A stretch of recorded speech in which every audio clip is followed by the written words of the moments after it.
Hi சொந்தங்களே, எப்படி இருக்கீங்க? ஸோ இன்னைக்கு என்ன பார்க்க போறோம்னு பார்த்தீங்கன்னா, H4EADயோட ஆட்டோமேட்டிக் எக்ஸ்டென்ஷன் வந்து கேன்சல் பண்ணாங்க இல்லையா? அது அக்டோபர் 30th அப்போ வந்து ஒரு இன்ட்ரீம் ஃபைனல் ரூல் கொண்டு வந்து கேன்சல் பண்ணாங்க. அதை வந்து இப்போ என்ன பண்ணியிருக்காங்கன்னா, சேலஞ்ச் பண்ணுற மாதிரி ஒரு லா சூட்டை கொண்டு வந்திருக்காங்க. ஸோ இந்த லா சூட் என்ன, இதனால் வந்து நமக்கு என்ன ரிலீஃப் கிடைக்கிறதுக்கு வாய்ப்பு இருக்குது, எவ்வளோ நாளில் கிடைக்கிறதுக்கு வாய்ப்பு இருக்குது, அண்ட் இதுக்கு வந்து ஏதாவது இந்த லா சூட்டில் ஏதாவது ஒரு ஹோப் வச்சுக்கலாமா இல்லையா அப்படின்னு இந்த வீடியோவில் ஃபுல்லாக பார்க்கலாம் வாங்க.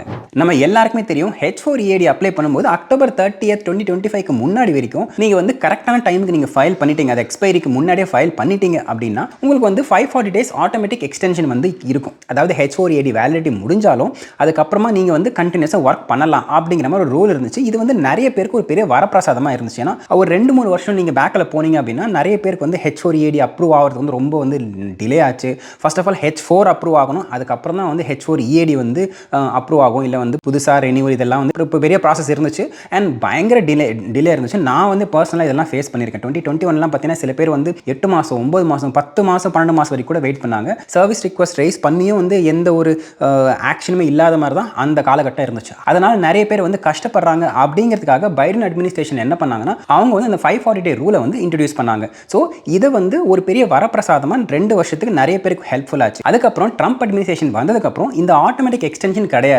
நீங்கள் H4EADல வேலிடிட்டி என்ன டேட் கொடுத்துருக்கோ அந்த டேட் வரைக்கும் மட்டும்தான் உங்களால் வந்து ஒர்க் பண்ண முடியும் அப்படிங்கிற மாதிரி அவங்க வந்து ரூலை சேஞ்ச் பண்ணிட்டாங்க. ஸோ ஒரு வாரத்துக்கு முன்னாடி இதனால் அஃபெக்ட் ஆன 7 பேர், அதுவும் H4ல இருக்கிறவங்க என்ன பண்ணியிருக்காங்கன்னா, ஒரு லா சூட் வந்து கலிஃபோர்னியா டிஸ்ட்ரிக்ட்ல அவங்க வந்து ஃபைல் பண்ணியிருக்காங்க. இதில் அவங்க என்ன மென்ஷன் பண்ணியிருக்காங்க அப்படின்னு பார்த்தீங்கன்னா, இது வந்து ஒரு இன்ட்ரீம் ஃபைனல் ரூல் அப்படின்னு ஒரு டெம்பரரி ரூலை வச்சு தான் இதை வந்து ஸ்டாப் பண்ணியிருக்காங்க. ஒருவேளை இந்த மாதிரி வந்து அவங்க ஒரு ரூலை ஸ்டாப் பண்ணணும் அப்படின்னா அவங்க நார்மலாக வந்து அட்மினிஸ்ட்ரேட்டிவ் ப்ராசஸ் வழியாக போய் தான் ஸ்டாப் பண்ணணும். இந்த மாதிரி அட்மினிஸ்ட்ரேட்டிவ் ப்ராசஸ் வழியாக இவங்க போகாமல் இவங்க வந்து ஒரு இன்ட்ரீம் ஃபைனல் ரூலை வச்சு இதை ஸ்டாப் பண்ணிட்டாங்க. இதனால் நாங்கள் வந்து பாதிக்கப்பட்டோம் அப்படிங்கிற மாதிரி என்ன பண்ணியிருக்காங்கன்னா, அவங்க வந்து இந்த அக்யூசேஷனை முன் வச்சு கோர்ட்டில் வந்து ஃபைல் பண்ணியிருக்காங்க. சரி, இந்த இன்ட்ரீம் ஃபைனல் ரூல் வச்சு இவங்க வந்து கேன்சல் பண்ணிட்டாங்க, ஓகே. ஆனால் இதை ஃபஸ்ட்டு கொண்டு வரும்போது என்ன ரூலில் கொண்டு வந்தாங்க அப்படின்னு நம்ம வந்து ஒரு பின்னோக்கி போய் பார்த்தோம்னு வச்சுக்கோங்களேன். கொண்டு வரும்போதும் அவங்க வந்து இன்ட்ரீம் ஃபைனல் ரூல் வச்சு தான் இதை வந்து கொண்டு வந்தாங்க. ஸோ இன்ஃபேக்ட் இது கொண்டு வரும்போதே இன்ட்ரீம் ஃபைனல் ரூல் வச்சு தான் கொண்டு வந்தாங்க. அப்போ கேன்சல் பண்ணும்போது இன்ட்ரீம் ஃபைனல் ரூல் வச்சு கேன்சல் பண்ணுறது ஒரு தப்பு இல்லையா அப்படின்னு நமக்கு நினைக்க தோணும்.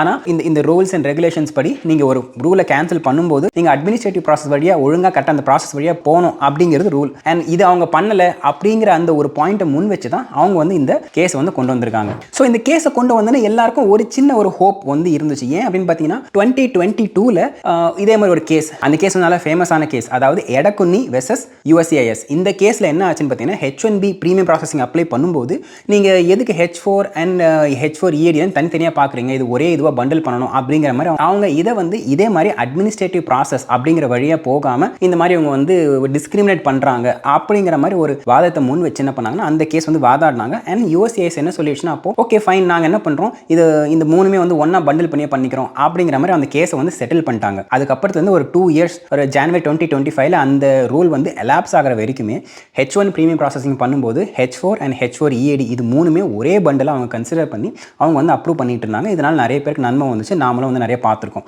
ஸோ இந்த கேஸும் பார்த்தீங்கன்னா இதே மாதிரி அடிப்படையில் தான் அவங்க ஸ்டார்ட் பண்ணியிருக்காங்க.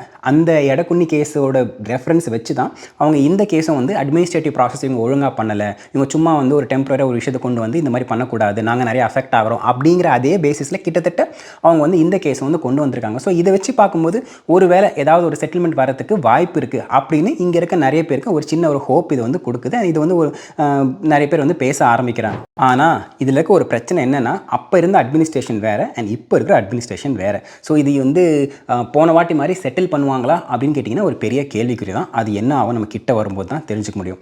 பட் இந்த ஒரு கேஸில் ஒரு இமீடியட் ரிலீஃப் என்ன இருக்கிறதுக்கு வாய்ப்பு இருக்குது, ஒரு சின்ன ஹோப் என்ன இருக்கிறதுக்கு வாய்ப்பு இருக்குன்னு பார்த்தீங்கன்னா, இது வந்து கேஸ் முடிகிற வரைக்கும் வந்து வெயிட் பண்ண முடியாது. அதெல்லாம் பார்த்தீங்கன்னா 1-1.5 வருஷம் வரைக்கும் டைம் ஆகலாம். அண்ட் நடுவில் வந்து அப்பீல்ஸ்லாம் போனாங்கன்னா அது இன்னும் வந்து எக்ஸ்டெண்ட் ஆகலாம். ஸோ 4-5 years ஆகிறதுக்கும் சான்சஸ் இருக்குது. அதனால் வந்து அந்த டைம்லையும் வரைக்கும் யாருமே அவ்வளோ வந்து பெரிய ஹோப் வச்சுக்கல.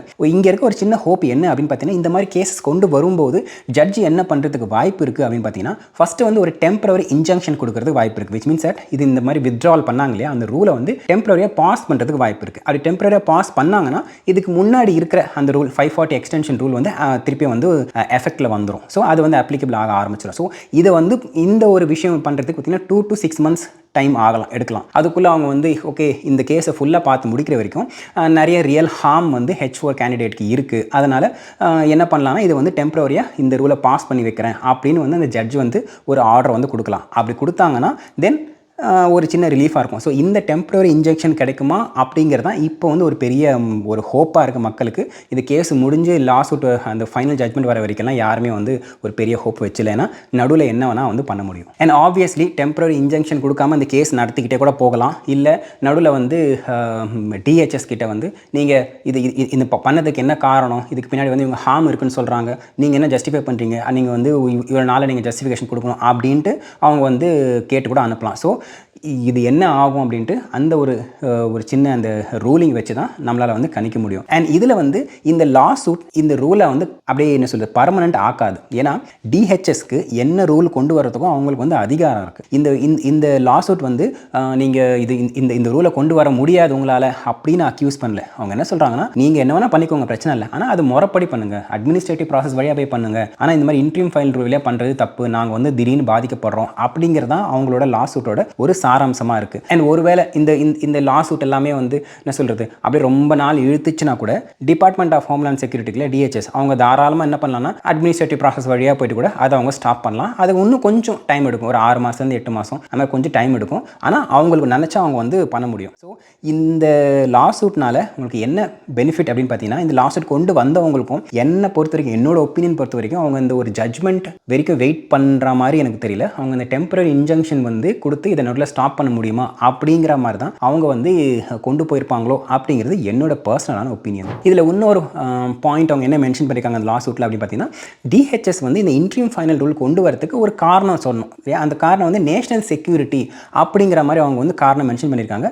நேஷனல் செக்யூரிட்டி இருக்கிற அளவுக்கு இது வந்து ஒரு பெரிய த்ரெட் கிடையாது அப்படிங்கிறது தான் இந்த பிளைன்டிஃபோட ஒரு வாதமாக இருக்குது. நீங்கள் ஏற்கனவே வந்து கண்டினியூஸ் வெட்டிங் பண்ணுறீங்க, நாங்கள் இங்கே தான் இருக்கிறோம், ஏற்கனவே H1B அப்ளை பண்ணதுக்கப்புறம் அதோட ஒரு சப்சிடியாக வந்து H4ம் இருக்குது, அதுக்கப்புறம் வந்து EADயும் இருக்குது. ஸோ இதெல்லாம் வந்து திருப்பி நீங்கள் வந்து H1 அப்ளிகண்ட்டை வெட் பண்ணி அதுக்கப்புறம் H4 அப்ளிகண்ட்டை வெட் பண்ணி திருப்பி H4 EAD அப்ளை பண்ணும்போது வெட் பண்ணி இவ்வளோ வெட்டிங் வந்து பண்ணணும் அவசியம் இல்லை. இது வந்து பெரிய நேஷனல் செக்யூரிட்டி த்ரெட் அளவுக்கு நீங்கள் வந்து இது ஜஸ்டிஃபை பண்ணல அப்படிங்கிறது தான் அவங்களோட ஒரு பாயிண்ட்டாக இருக்குது. அண்ட் இந்த பாயிண்ட் வந்து வேலிடா இல்லையா அப்படிங்கிறது அந்த ஜட்ஜ் தான் முடிவு பண்ணணும். அந்த டெம்பரரி இன்ஜெக்ஷன் கொடுக்குறாரா இல்லையா அப்படிங்கிறது நம்ம கொஞ்சம் கிட்ட வரும்போது தான் தெரிய வரும். அண்ட் அது வரைக்கும் இந்த நியூஸ் வந்து எல்லாருக்குமே வந்து ஒரு சின்ன ஹோப் இது வரைக்கும் இப்போதைக்கு இருக்குது அப்படிங்கிறது தான் இந்த பாயிண்ட்.